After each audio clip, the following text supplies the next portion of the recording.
His mother's opinion was law. "Leave," he whispered. At 2 a.m., where do loyalties truly lie? Welcome to Whispered Truth, where touching stories come alive. Let's jump into today's story. The fluorescent hum of the bathroom light seemed to amplify the chill that had already settled deep into Sarah's bones. It was 2:17 a.m., the kind of ungodly hour when the world felt like it belonged to insomniacs and garbage trucks. She stood, a disheveled silhouette against the stark white tiles, her reflection staring back with a mixture of disbelief and simmering rage. David, her husband of 7 years, a man she'd once thought knew the contours of her soul better than she did herself, had just given her an ultimatum, delivered in that calm, infuriatingly reasonable tone he reserved for particularly heinous crimes. The porcelain throne, as he dramatically termed it, wasn't up to standard. His mother, Eleanor, who had visited earlier that evening for a surprise check-in, had apparently declared the grout unacceptable, a verdict delivered with a pursed lip and a disapproving sigh that could curdle milk. Sarah had scrubbed that bathroom earlier, had even used a toothbrush to get at the corners for God's sake. But it wasn't good enough. Not for Eleanor, and therefore, not for David. "You need to leave, Sarah. I need to think." He hadn't screamed, hadn't even raised his voice, but the icy finality in his words was a far more effective weapon. So now she was here, standing half-dressed and feeling like a character in a bad reality show. A reality show where the prize for failure was a night spent on the unforgiving streets of suburban San Diego. She looked around the bathroom. It was small, modern, the kind of sterile environment promoted in glossy magazines, not a sanctuary as it was supposed to be. Everything had its place, everything was in order except for her. A human anomaly suddenly misplaced in the meticulously curated world they'd built together. "Think," she muttered, the word tasting like ash in her mouth. What was there to think about? That his mother's obsession with cleanliness had somehow become the yardstick by which her worth was measured. That his spinelessness had officially reached critical mass. He had followed her out into the hallway, but didn't try to help her with her bag or coats, or offer an ounce of sympathy. Her purse sat on the bedroom side table, and with a sigh she grabbed it, her hands shaking slightly. They lived in a gated community in Rancho Bernardo, a carefully manicured patch of suburbia that prized conformity and good schools above all else. It wasn't the kind of place you could expect to find a warm, welcoming corner to spend a cold night in. Sarah had thought that they were living a happy life, but as she stared at herself in the bathroom mirror, she couldn't help but think of a caged bird. Her reflection looked defeated, her dark eyes too large in her pale face. As she stumbled out into the pre-dawn darkness, the cool, damp air hit her with a physical force. The only sounds were the rhythmic chirping of crickets and the distant rumble of a car on the highway. She had no idea where she was going to go. Her phone was dead, of course. She'd been so caught up in the absurd drama that she hadn't even thought to charge it. It seemed that David had planned this all. Or maybe he simply hadn't cared. She found herself walking towards the park at the end of their street. The playground was deserted, the swing sets hanging motionless in the dark. She sat on a bench, pulling her thin jacket tighter around her, feeling the cold seep into her very core. It wasn't just the chill of the air. It was the bone-deep cold of being unwanted, of being discarded like a broken appliance. She watched the sky slowly transition from inky black to a bruised purple, each passing moment chipping away at her composure. She wrapped her arms around herself and tried to remember when she had been so vulnerable, so lost. It was like being flung back to childhood, when a fight with her parents was enough to make her feel like her life was over. Except now she was an adult. Or so she thought. She built a life with David, a comfortable, predictable life. And in the span of an hour, it had all been swept away, replaced with this gnawing emptiness. It wasn't just about the bathroom, it was about everything. It was about the constant subtle criticisms, the unspoken expectations, the creeping feeling that she was never quite enough. She should have spoken out, she should have defended herself, but she let his gentle indifference wear her down over the years. She tried to think. Maybe she could call her sister, but it was still so early. She imagined her waking her sister up and having to explain why she was kicked out. The embarrassment was too much to bear. She wasn't comfortable sharing her life with her sister, she was sure her sister would judge her. Her mom was in Florida, and Sarah hated talking about David with her mom. She didn't want to hear, "I told you so." Sarah thought about a hotel, but she had no cash on her. David had always been in charge of the finances, an arrangement she'd gone along with without question. It was a classic, he's better at it situation, a gentle, almost paternal control she'd foolishly mistaken for love. Now, her lack of access to their funds felt like another deliberate blow. She had become entirely dependent on him, a dependence she had allowed, even encouraged.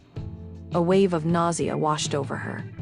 She closed her eyes, willing the day to start, the reality to change. The first few dog walkers started to appear. The sun was beginning to emerge from the horizon, and Sarah knew she couldn't just sit here. She stood up, her legs stiff, and started walking aimlessly again. The streets were slowly coming alive with the sounds of morning routines, car engines, sprinklers, the distant sound of children's laughter. The world was moving on, oblivious to her personal cataclysm. She remembered a park nearby that had a coffee cart. Maybe they'd let her use their plug to charge her phone. She just had to make it that far. She didn't know what she was going to do, but she was determined to take it one step at a time. She was no longer a woman lost in a suburban nightmare, but a woman walking towards the unknown. A thought surfaced. If she could survive this, what couldn't she survive?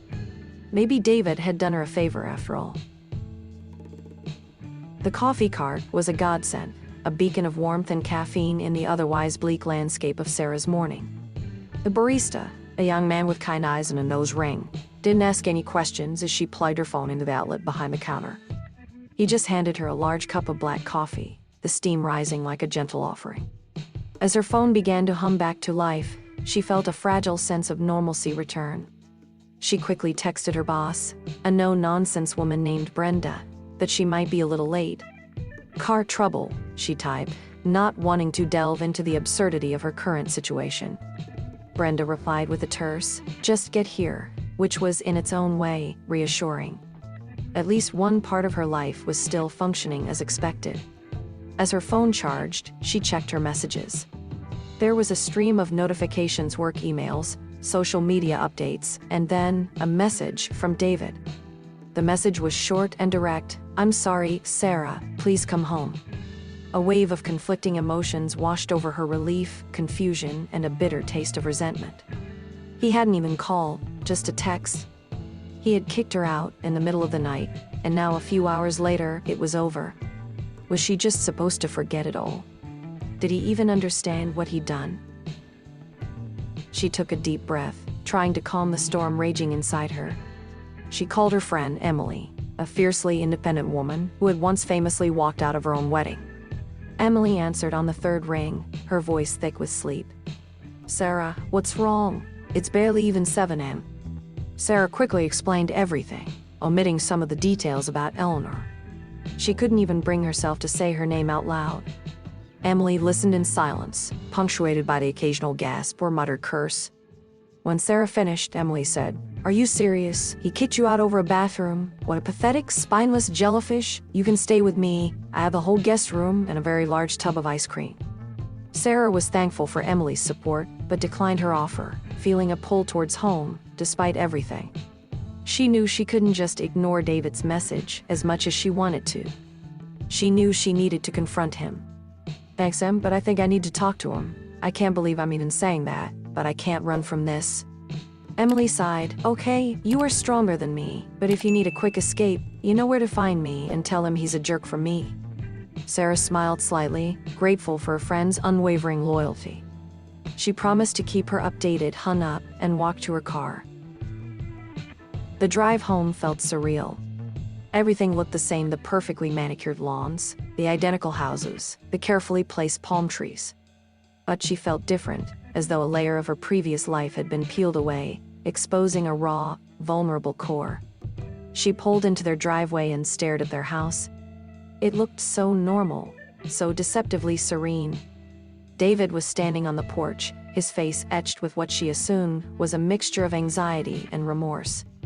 He looked tired, his usually immaculate hair disheveled, his clothes rumpled. He rushed over to the car as soon as she parked. "Sarah, thank God you're okay. I was so worried. He tried to touch her arm, but she pulled away, her eyes narrowing. Worried? You kicked me out, David. I spent the night on the street. Her voice trembled, despite her attempt at composure. I know, he said, his voice pleading. I was an idiot. My mother said some things and I overreacted. I didn't mean any of it. Please, just come inside so we can talk. He looked like a scolded child, his shoulders slumped, his eyes full of something she couldn't quite decipher. He was genuinely upset, but she couldn't help but feel that this had happened because his mother had said something, not because he actually believed it was wrong. She got out of the car, feeling a strange sense of detachment. She felt like she was observing herself, a character in a drama she couldn't quite understand. She followed him inside, the familiar surroundings now feeling alien. He looked around at the perfect living room, the same couch they'd sat on and watched movie on for years, the same decorations they'd picked out together, but they seemed to mock her. He was trying to make it seem like nothing had happened. Wait! Sorry to interrupt you, but please subscribe to our channel Whispered Truth and reach the goal of 1,000 subscribers. Your subscribe and like helps us a lot, and comment your favorite part. Now let's get back to the story. He led her to the kitchen and poured her a glass of water. The countertop was spotless, every utensil in its designated spot. She wondered if Eleanor had been back since she left. Or had he cleaned everything himself? The thought angered her. I don't want water, she said coldly, her voice flat. I want to know why. Why did you do that, David? What did your mother say that made you think it was okay to kick me out in the middle of the night? He looked down at the floor, avoiding her gaze. She just said that the house wasn't clean enough, that I should be ashamed, and I just panicked. I wasn't thinking. I promise I know what I did was wrong. I was stressed out because of work and the pressures, and she kept going and going. She hated when he was like this, all meek and contrite. It made her feel like she was bullying a puppy when she felt so angry. It was pathetic. So you kicked me out because your mother said the grout was dirty. Is that really how little you think of me? Her voice rose with each word, her anger finally bubbling to the surface. She wanted to scream, to throw something, to make him feel the same level of terror she'd felt last night, but she forced herself to stay calm, to keep her voice controlled, even though she felt like a volcano about to erupt. He was clearly expecting her to just be happy he was apologizing. It was never about the grout, Sarah, it was about... He trailed off, his face contorted in a mixture of shame and frustration. I don't know, it was about everything. I just wanted to please her. She could see the fear in his eyes, the desperate need for approval that had always been his Achilles heel. She understood, but that understanding didn't make it any less infuriating. So I'm just collateral damage in your quest for your mother's approval, she asked, her voice dangerously low. He finally looked up at her, his eyes filled with unshed tears. No, Sarah, never. You're the most important person in my life. I was an idiot. I just need you to give me a chance to make things right. He reached for her hand again, his touch hesitant, pleading. She pulled away again, disgusted. I don't know if I can, David. I don't know if I want to. She needed space, she needed time to process what had happened. She felt like she barely knew him anymore. She felt like she had been married to a child this whole time. She turned and walked out of the kitchen, leaving him standing there, a pathetic figure of regret. She went upstairs into their bedroom and started packing a bag. She wasn't going to stay, not yet at least. She needed to figure out what was going on, to find herself again. She felt like a stranger in her own life. As she zipped up her bag, she felt a strange sense of empowerment. She was leaving on her own terms this time. She wasn't being kicked out. David followed her to the bedroom, his voice full of panic, but she simply ignored him. She walked out, got into her car, and drove away, leaving him standing in the driveway. He had done this to himself.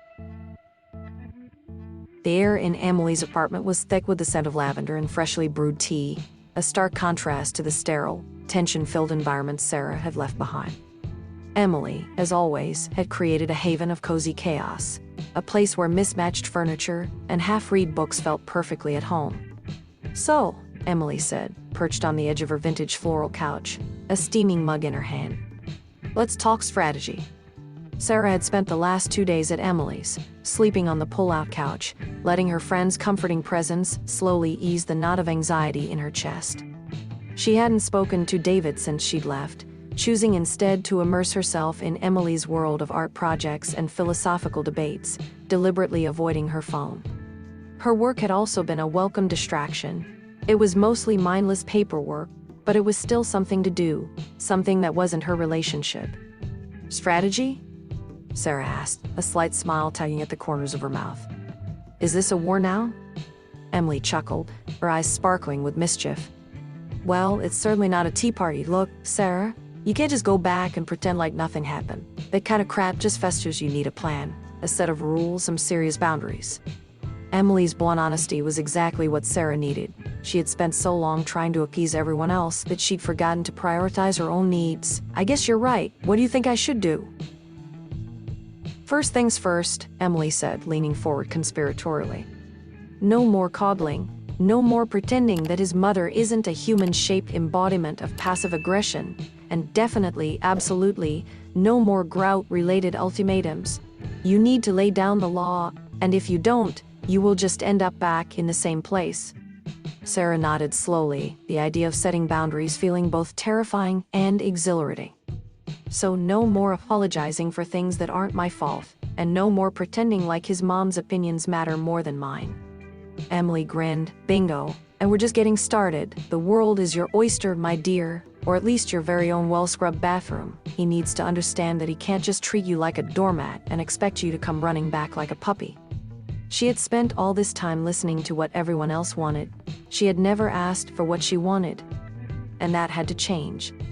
Sarah began to tell Emily about all the things that had been bothering her, things that she had pushed down over the years. All the subtle digs, the constant criticisms, the feeling that she was always second to everyone else. She told her how she felt like she'd turned into someone she didn't even recognize, someone who let everyone else define her. By the time she was done, she felt a lot lighter, like she'd finally taken the weight of the world off her shoulders. Emily just listened, offering words of encouragement when needed, but she didn't try to tell Sarah what she should do. She simply let her vent. It was refreshing. Sarah had always felt pressured to have a solution to her problems, but Emily was always happy to just listen. The next few days were a whirlwind of self-discovery. Emily dragged Sarah to art galleries, forcing her to confront her own creative aspirations, which she'd long abandoned in favor of a more sensible life. They spent hours talking about everything and nothing, laughing and crying, creating a space where Sarah felt safe to express all the parts of herself she'd kept hidden for so long.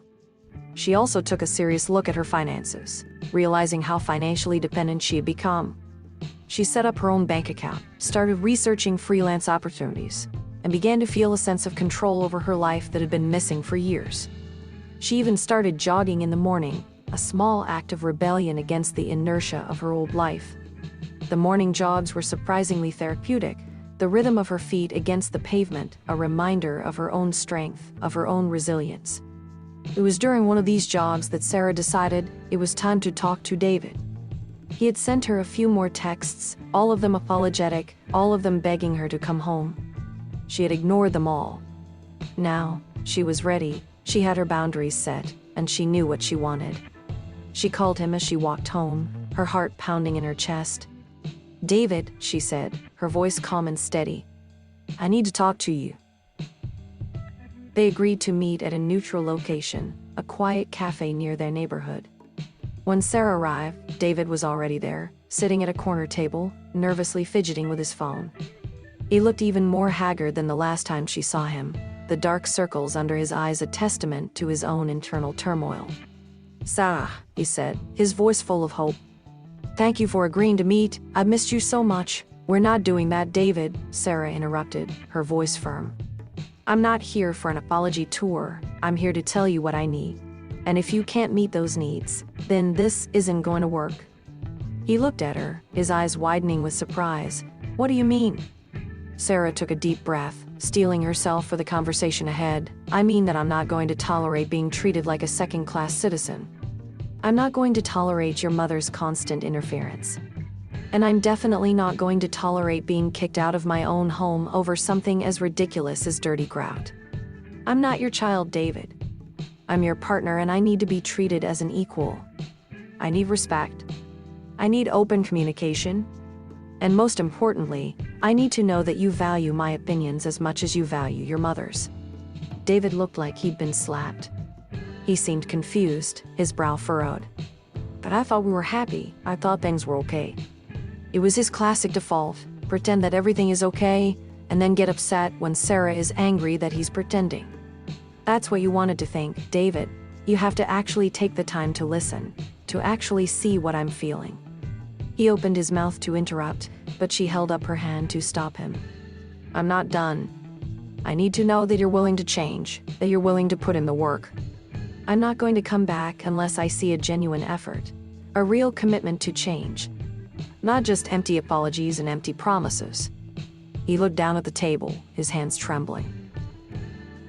I don't know what to say, Sarah. I never realized how much I was hurting you, he finally said, his voice barely a whisper.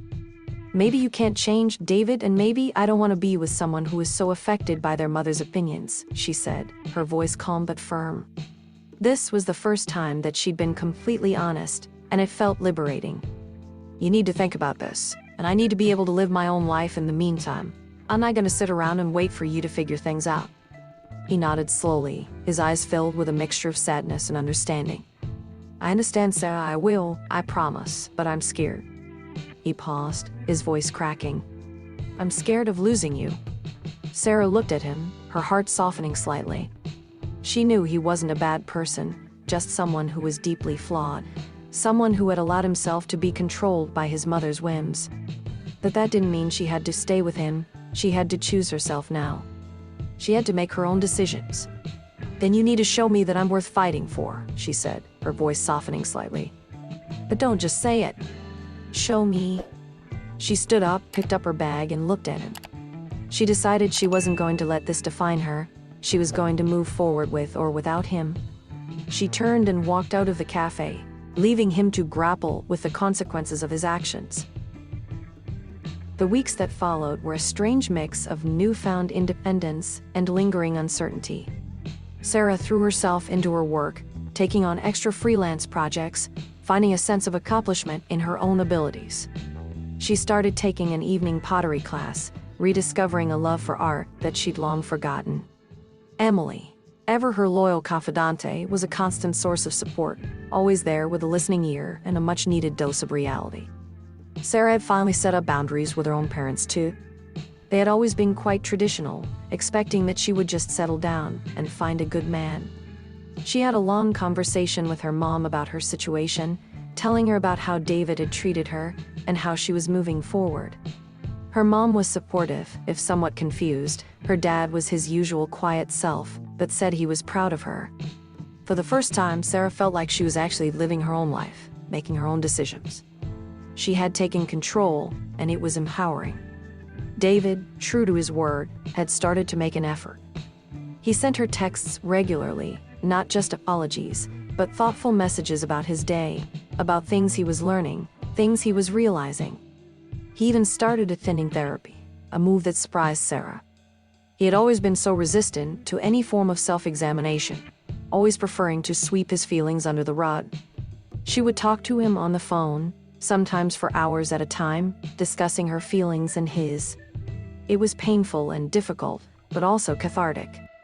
She was finally learning how to communicate effectively, and to finally get her feelings across. He wasn't perfect, he still slipped up occasionally, still fell back into old patterns of seeking his mother's approval, but the difference was, now he was aware of it. Sarah allowed him to come over to Emily's, not to stay the night or anything, just to have a meal and a conversation. She kept it light. They didn't talk about Eleanor, they didn't talk about the bathroom, they just focused on the present and actually getting to know each other. They began to spend more time together, taking long walks on the beach, exploring new restaurants, slowly rebuilding their relationship on a foundation of honesty and respect. One evening, they were having dinner at a cozy Italian place, a place they had been to many times over the years, but now everything felt different. They talked about everything, from childhood memories to their dreams for the future. It was the most genuine, vulnerable conversation they'd ever had. I'm not going to lie, it's been difficult, but I also needed this, David said, his eyes meeting hers. I've been so caught up in trying to please my mother that I lost sight of everything else, including you. I'm so sorry, I truly am. She reached across the table and took his hand. I'm not going to lie either, David. I've been angry, and I'm still not sure if I can forgive you, but I see you are trying. David's face was a mixture of relief and uncertainty. I know I messed up, Sarah. I understand if you can't ever forgive me, but I'm going to keep working on it. I will continue going to therapy. I will continue to prioritize you. He looked directly into her eyes and said, You are my priority. They didn't talk about the future, they just enjoyed the moment, a fragile sense of hope blossoming between them. The turning point came one Saturday morning. David called her, his voice hesitant. My mother's having a brunch at our place and she wants us to go, he said, his voice filled with anxiety. I told her we were busy, but she's insistent. I know I shouldn't have asked, but I wanted you to be the one to say no, not me. Sarah was surprised. He would always automatically agree with his mother. It's okay, David. I'm not going to let her bully you, and I'm not going to let her bully me. David sighed. Thank you. I feel like I'm always being pulled in two directions and it's exhausting. Sarah agreed to go, but only under the condition that she set the terms. She made it clear to David that she wouldn't be talked down to, that her opinions were valid, and that she would leave immediately if Eleanor started to act up. David agreed, his voice filled with a mixture of relief and trepidation. When they arrived at their house, Eleanor greeted them with a tight smile. The house was spotless, every surface gleaming, the air thick with the scent of lemon polish. It was clear that Eleanor had been preparing for days, trying to set the stage for some kind of passive-aggressive confrontation. But Sarah was prepared. She wasn't going to be silent this time. She was going to stand up for herself. As the brunch progressed, Eleanor subtly started to make digs at Sarah. I see you've been busy, dear. I hope you haven't neglected David, she said, her eyes narrowed. Sarah replied calmly but firmly, I've been working, yes, and David and I are both very busy. We're both independent people. Eleanor looked taken aback by her response. She was used to Sarah just nodding and agreeing with her. It's good that you both keep busy. I was always busy with David in my house. I'm sure you will learn to do the same. Sarah glanced at David, who looked uncomfortable but didn't say anything. He wasn't used to standing up to his mother, but he was learning to support Sarah. She took a deep breath and said, David and I are a team, Eleanor. And we both contribute to the relationship in our own way. You see, it's no longer up to me to keep the house perfect, we both do. The room went silent. Eleanor looked at David, a mixture of anger and disappointment on her face. She was clearly not used to Sarah talking back. I'm sure David is just letting you think that, dear. He knows how important a clean house is to a good marriage. Sarah put down her fork, looked directly at Eleanor, and said, David and I are redefining the definition of marriage, and we're both working on it. She turned to David, smiled, and continued to eat. He returned her smile. Eleanor tried to steer the conversation back to her usual topics, but Sarah refused to engage. She steered the conversations toward other topics, talking about her pottery class and her work. She completely changed the tone of the meeting and completely subverted Eleanor's intention. It was clear that Eleanor was not used to this too confident version of it. Sarah and it rattled her. It was obvious that Eleanor was losing control as Sarah and David were leaving. Eleanor said with a forced smile, I'm glad you're both doing well. Just remember that a woman's place is in the home. Sarah just smiled and said, Things are different now, Eleanor. David looked at Sarah with respect and appreciation.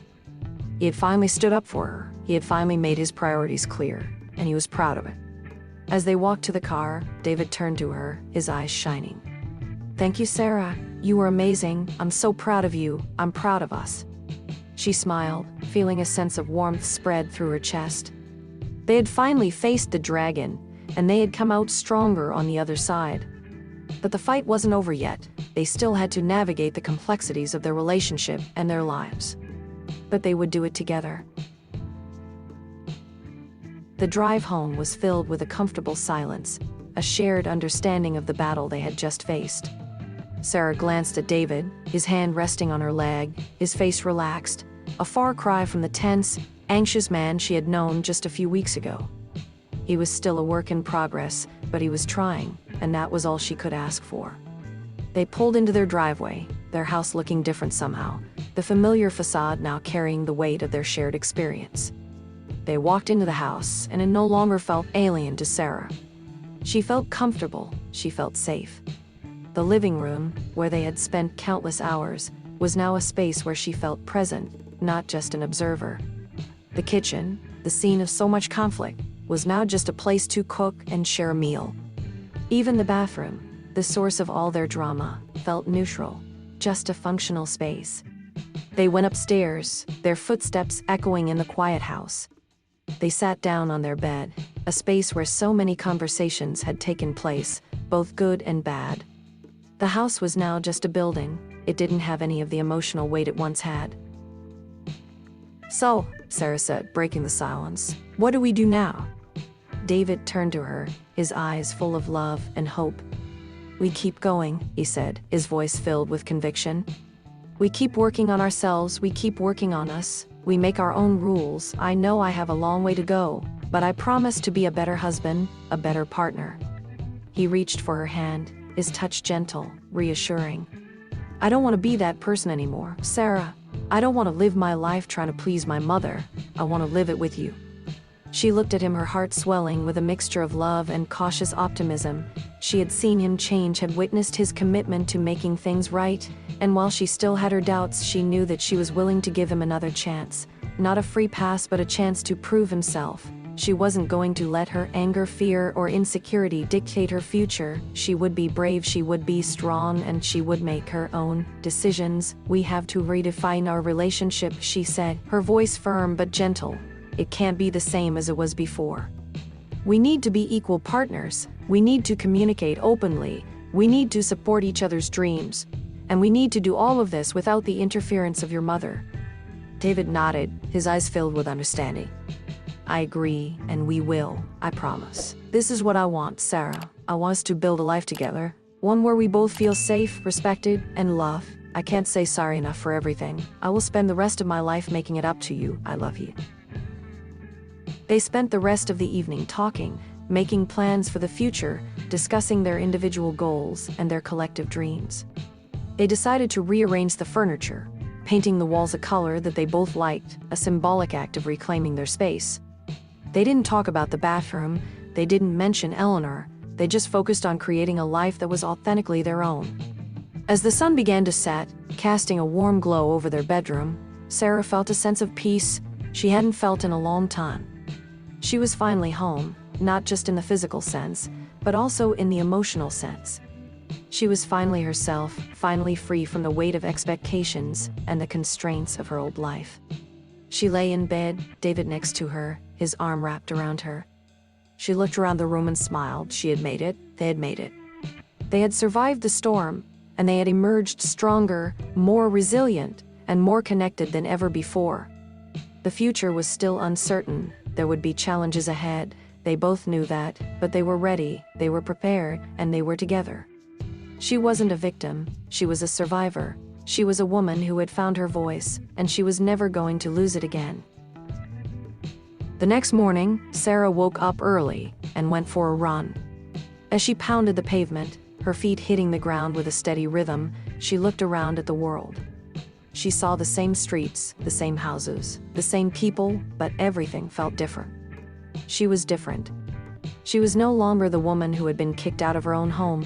She was the woman who had chosen to reclaim it. She had set boundaries, she had stood up for herself, and she had built a life that was authentically her own. She wasn't defined by her relationship or her husband's mother. She was defined by herself, and that was a powerful thing. She turned back towards her house, a smile playing on her lips, ready to face whatever the day would bring. She walked inside and looked around. The house didn't look perfect. It didn't look like it belonged in a magazine, but it was her home. And she loved it. She walked into the bathroom, the scene of her humiliation, and turned on the tap. She watched as the water flowed, washing away the last vestiges of the past. She grabbed a rag and cleaned the sink, not because she had to, but because she wanted to. She had finally reclaimed her space, and she wasn't going to let anyone take it away from her. She had chosen her life, she had made her decisions, and she had survived. She was free. She was home. She was Sarah. Hey, want to listen to another best story? Then click the floating video and subscribe for more.